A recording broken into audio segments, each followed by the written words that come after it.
¿Qué tal? ¿Cómo están, amigos y amigas de esta comunidad? Como siempre, un gusto, como siempre, un placer que nos acompañen, que nos permitan, por supuesto, platicar con ustedes con mayor profundidad de lo que sucede en México y en el mundo. Y es que a últimas fechas nos hemos topado con estas protestas que se han generado en los Estados Unidos, en donde la comunidad chicana principalmente ha salido a manifestarse en contra de los operativos de ICE, operativos violentos hacia la comunidad hispana, sin importar si eres documentado o no. Lo cierto es que están agrediendo, denuncian a personas que se apelliden Rodríguez, sean morenas y con eso baste. Pero además nos topamos con un gobierno de Estados Unidos quien de una u otra manera ahora intenta responsabilizar primero a los quejosos y ahora a otros gobiernos de las decisiones que han tomado entre ellos. Vamos a profundizar sobre este tema, sobre todo porque Kristi Noem, secretaria de Seguridad Interior, bueno, secretaria de Seguridad de Estados Unidos, pues dijo que la presidenta Sheinbaum estaba alentando las protestas violentas. Esto es así, no es así. En fin, ¿qué es lo que busca Estados Unidos con ello? Mi querido Ariel Rodríguez Curi, siempre un placer recibirte. ¿Cómo estás?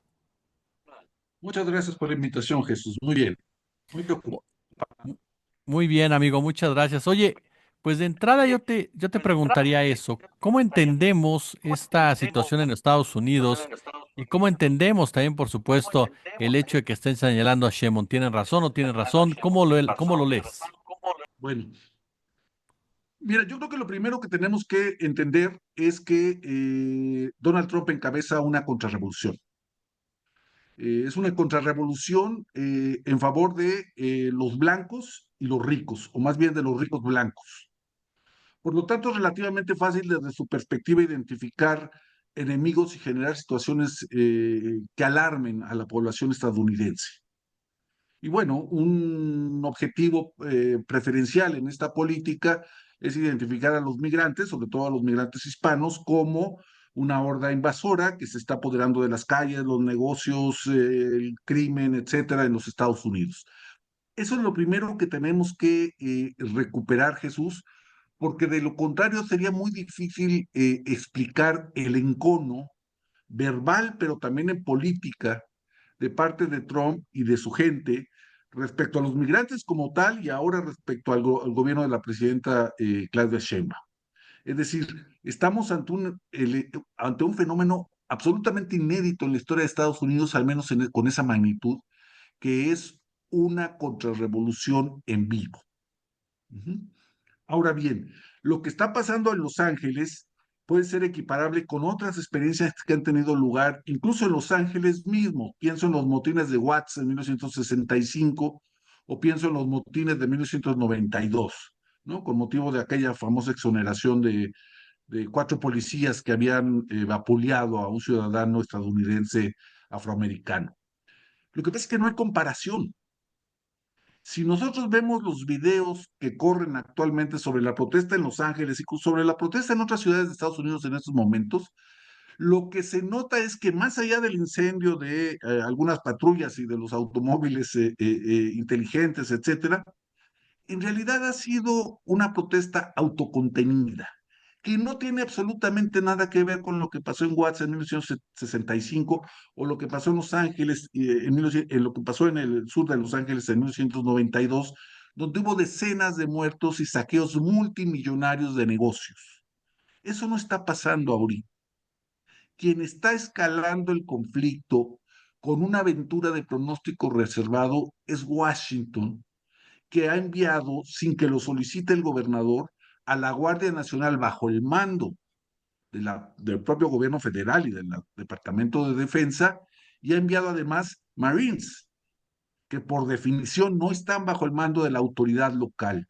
El enojo y la preocupación del gobernador y de la alcaldesa de Los Ángeles es que ellos no pueden tener comandos sobre estas fuerzas, que además tanto la Guardia Nacional como los Marines no están entrenados, no están capacitados Ujú. en lo que llamamos el control de multitudes. Ellos tienen otros objetivos, otro entrenamiento, otra disposición para usar sus armas. Y esto puede llevar a una tragedia en Los Ángeles o en cualquier otra ciudad donde se recurra al mismo expediente, por cierto, ¿sí? Entonces estamos ante una situación crítica. Yo recuerdo mucho Watts en 1965 porque se trató en realidad de un amotinamiento de la Guardia Nacional, que fue llamada supuestamente para guardar el orden, contra minorías raciales, en ese caso especialmente población afrodescendiente, y fue una matazón tremenda de aproximadamente 34, 35 personas, porque simplemente la Guardia Nacional no tenía ninguna expertise en el control de multitudes. Y eso toca madera para que no se repita, corre el riesgo de reproducir esos patrones donde cuerpos armados, muy armados, como es la Guardia Nacional y los Marines, participen, no sabemos a qué nivel y no sabemos con qué destreza, en el control de multitudes. Claro. Oye, Entonces, y esta contrarreforma, como bien lo señalas, bueno, no estas acciones por parte de Trump, esta lucha en contra de un pueblo y a favor de una oligarquía, como bien la describes, ¿es un acto desesperado? ¿Es un acto de consolidación de un proyecto? ¿Por dónde se iría? mira, yo creo que desde el punto de vista de Trump y de sus aliados no es un acto desesperado, sino es la realización de un proyecto acuñado desde hace décadas, yo diría. Quizás a lo largo de todo el post-68, este proyecto de Trump se fue cocinando en algunos lugares de las élites, en algunas universidades, en algunos barrios en Estados Unidos. Yo insistiría en que más que una contrarreforma, Jesús, es una contrarrevolución, porque Claro. ataca directamente los fundamentos de la Carta, de la Constitución estadounidense y de la larguísima tradición de los derechos civiles en Estados Unidos que siempre trataron de llevar a la práctica lo que abstractamente planteaba la Constitución de Estados Unidos. ¿Sí?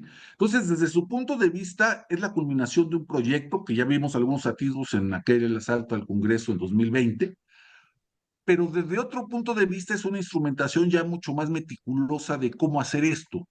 Y cómo hacer esa contrarrevolución consiste básicamente en que lo que ellos consideran sus enemigos, en este caso los migrantes, o las familias que parecen migrantes, o los estadounidenses que parecen migrantes, que de eso no hay ninguna seguridad al respecto, que saquen cabeza, que se expresen. Y cuando protestan, como en estos últimos días en Los Ángeles, lo que hace el gobierno de Trump es decir, Los Ángeles está sumido en el caos. No, no está sumido en el caos.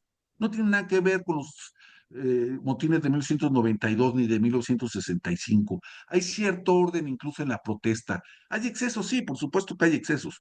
Por eso es muy sintomático, muy interesante y muy preocupante para el gobierno de México y para la sociedad mexicana que ahora las baterías se dirijan a la presidenta Sheinbaum, que por la naturaleza de su cargo tiene que expresar su solidaridad con unos migrantes, potencialmente migrantes, tampoco nos consta, que están protestando por una actitud vandálica de parte de las agencias federales, especialmente ICE, en Los Ángeles, donde irrumpen en escuelas, irrumpen en centros de trabajo, irrumpen en parroquias, irrumpen en lugares de uso público, ¿sí? Incluso irrumpen en hogares.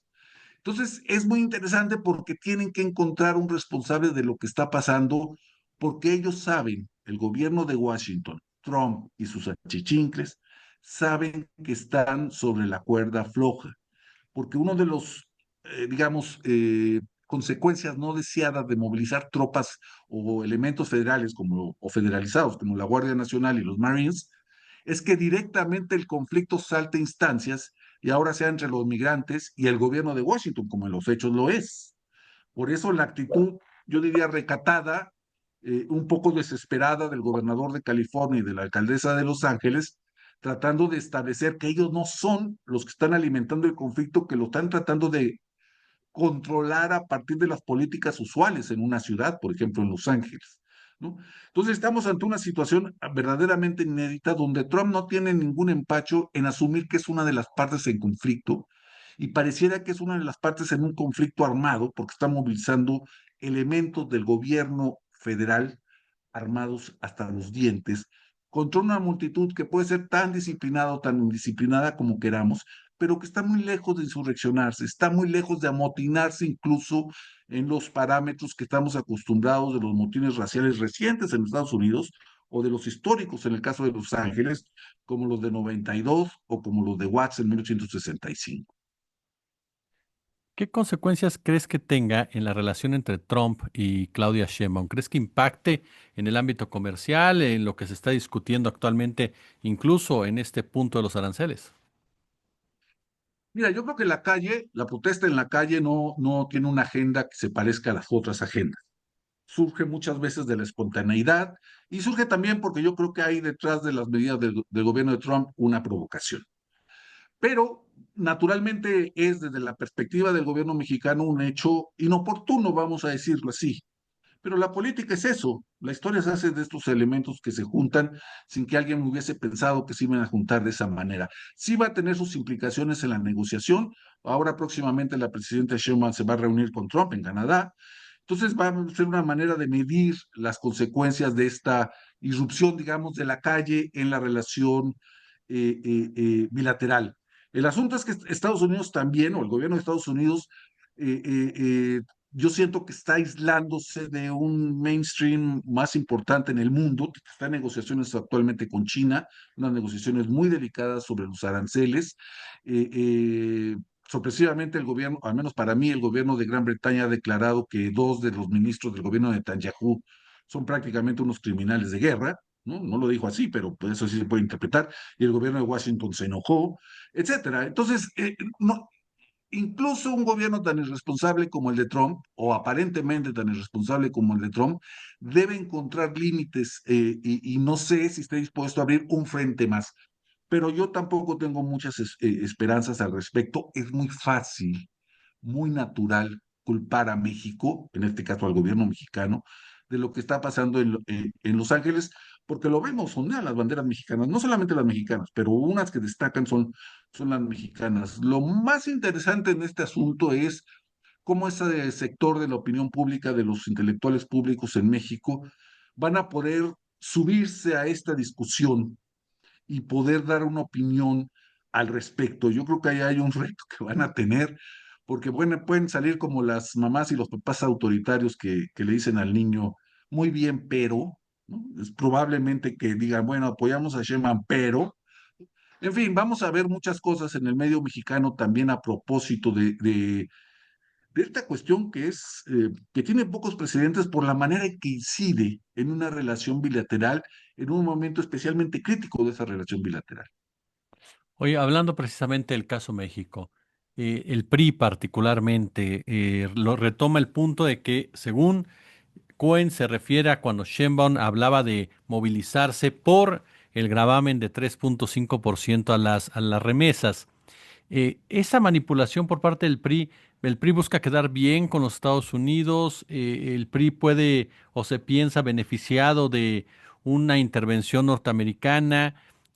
¿Cómo entendemos el papel del PRI y de esta oposición que juega con esas frases que pues ahora sí que parece que está sacada del librito?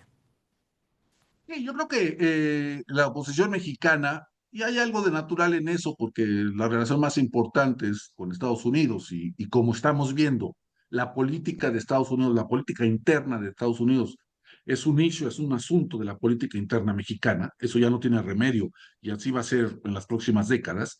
¿Sí? Siempre está la tentación de que el gobierno de Estados Unidos te apoye. Y yo creo que el oportunismo, en este caso del PRI, como de muchos otros antes y después de estos acontecimientos, se va a expresar en toda su magnitud. Es decir, la oposición mexicana quiere el apoyo de Trump para empujar, para cancelar o para tumbar a Sheinbaum. Eso no va a tener, al menos algunos sectores así se van a comportar porque ven una oportunidad en eso. Yo creo que la parte de la oposición más responsable, digamos, y que sabe lo que está en juego, porque el proyecto Trump, que es una contrarrevolución, tampoco está garantizado de éxito. Puede pasar cualquier cosa.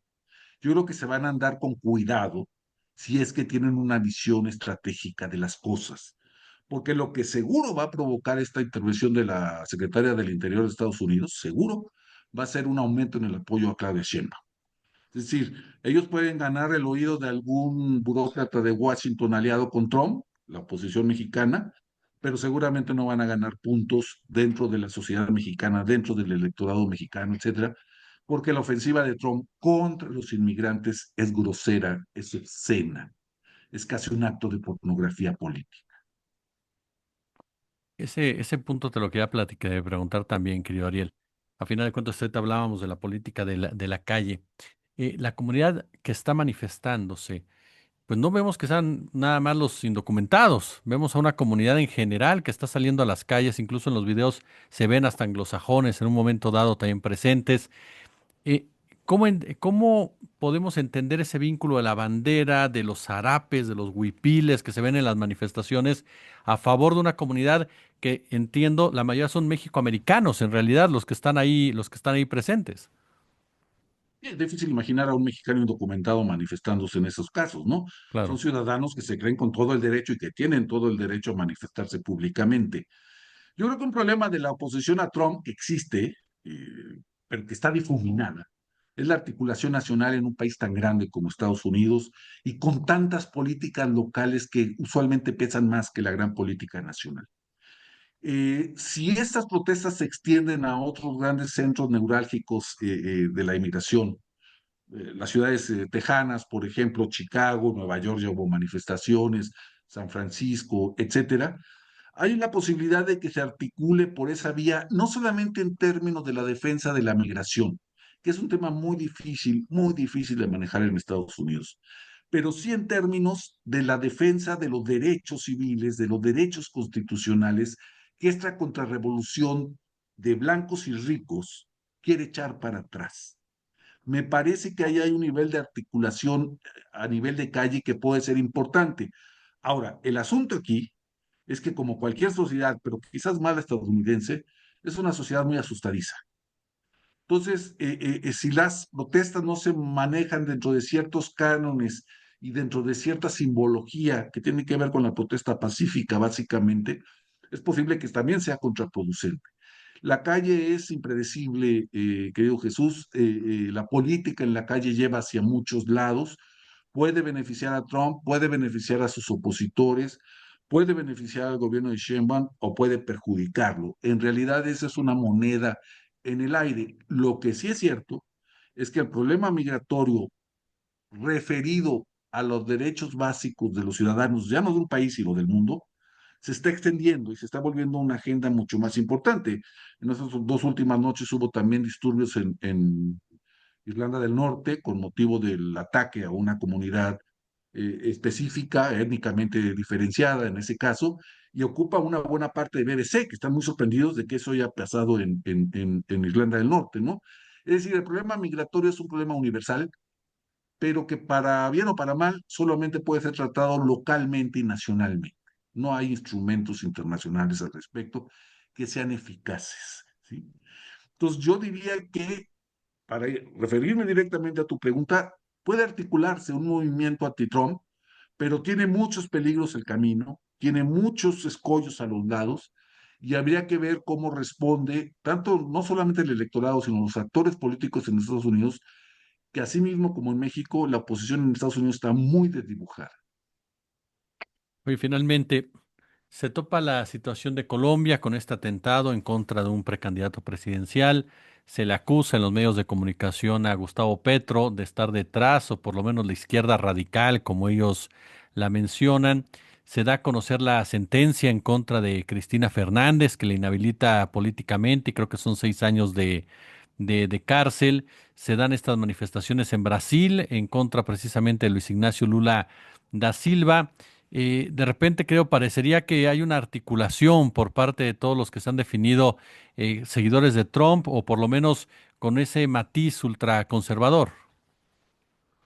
Sí, yo creo que algunos de estos elementos o muchos de estos elementos, Argentina, Colombia, incluso Brasil, eh, son producto de la política interna, lo cual es natural, salvo el caso de violencia en Colombia, que es inaceptable, digamos, no entra dentro de esta naturalidad, pero en el resto de los casos es cómo evoluciona la política local y cómo se mueven y se miran entre sí los actores políticos, los adversarios políticos. Otro asunto es que los amigos de Trump en Estados Unidos, pero también en México y también en América Latina, volteen a ver eso como una oportunidad para cuestionar ciertas cosas, ¿no? Y yo creo que hay una ofensiva muy poderosa y yo creo que Estados Unidos, el gobierno de Estados Unidos no tiene una noción muy clara de cuáles son sus aliados en América Latina, pero está construyendo esa imagen, la está consolidando. Ahí tienen el caso de Milei, que parece adaptarse muy bien a ese modelo, pero en el resto de los países no tiene, al parecer, un referente tan claro. Es muy inexperta la diplomacia estadounidense en ese plano, sobre todo refiriéndose a América Latina.